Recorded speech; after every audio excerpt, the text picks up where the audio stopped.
একজন জানতে চেয়েছে, শায়েখ আসলে পাবনায় দুটি শিশু বাচ্চা মারা যায় এবং এই দুই শিশু বাচ্চাকে জীবিত করার জন্যে তাদের শরীরের মধ্যে তেল এবং লবণ এবং বাজনা বাজিয়ে চেষ্টা চালানো হয় ঘন্টার পর ঘন্টা। এই জাতীয় রীতিনীতি এটি মুসলমানদের জন্য শিরকের অন্তর্ভুক্ত হবে কিনা? আসলে এই বিষয়টি আমাদেরও নজরে পড়েছে এবং সারা বাংলাদেশের অনেক মানুষই এই ভিডিও দেখে হতবাক হয়েছে।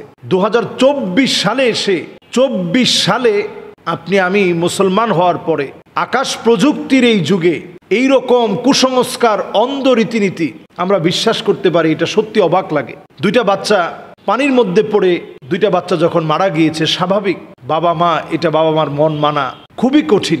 বুক ফাটা আত্মচিৎকার বাবা মার। আমি দেখলাম মা হাওমাও করে কাঁদতেছে, কিন্তু অনেক মানুষ আমার দেখে অবাক লেগেছে।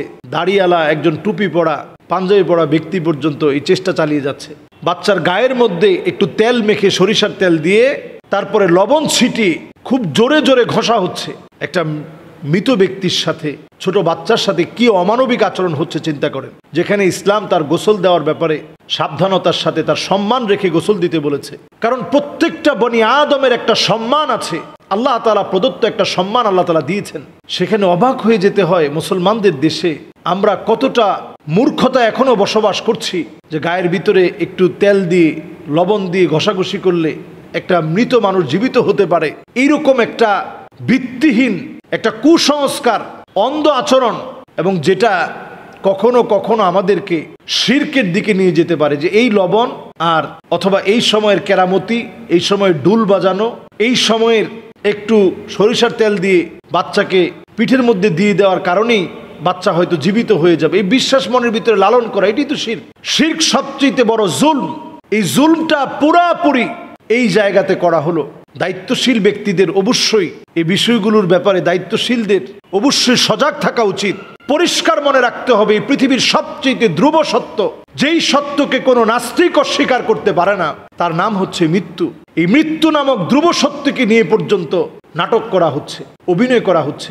অথচ এই সময়ে আমাদের কাম্য ছিল, যে মা তার সন্তান হারিয়েছে, যেই পরিবার তাদের এই ছোট্ট বাচ্চাকে হারিয়ে ফেলেছে, তাদেরকে গিয়ে সান্ত্বনা দেওয়া, তাদের পাশে গিয়ে দাঁড়ানো, তাদেরকে গিয়ে বলা, আপনি সবর করেন, এই সন্তান যেন আপনার জন্য নাজাতের উসিলা হয়ে যায়।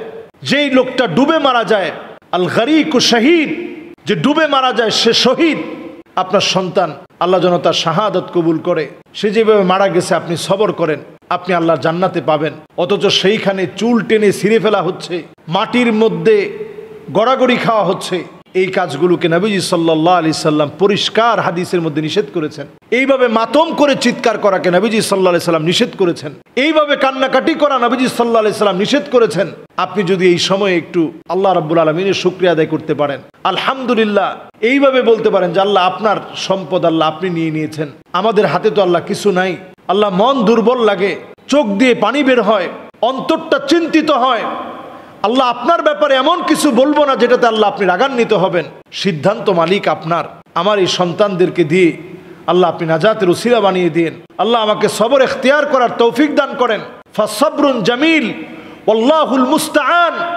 যেমনটা ইয়াকুব আলাইহিস সালাতু ওয়াস সালাম ইউসুফ আলাইহিস সালাতু ওয়াস সালামকে হারিয়ে বলেছিলেন, আমি আপনি যদি এমনটা আচরণ করতে পারি, এদের পাশে যদি এইভাবে দাঁড়াতে পারতাম, শিরক বাদ দিয়ে, কুসংস্কার বাদ দিয়ে, অন্ধ অনুকরণ অনুসরণ বাদ দিয়ে যদি দাঁড়াতে পারতাম, এটা বরং ফলপ্রসূ হতো।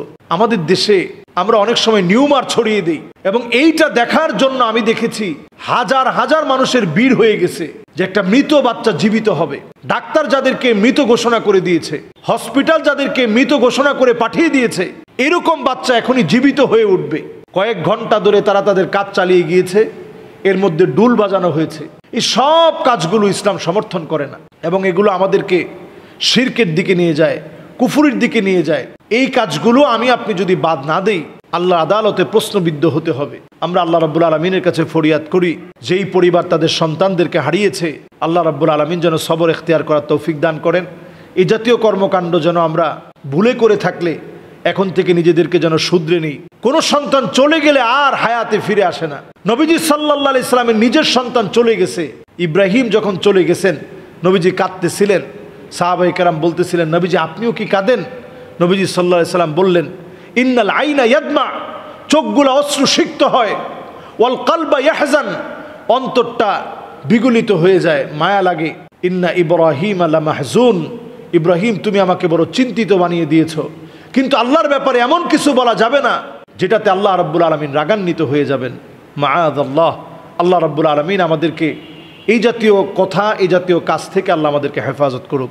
আসসালামু আলাইকুম ওয়া রাহমাতুল্লাহি ওয়া বারাকাতুহু।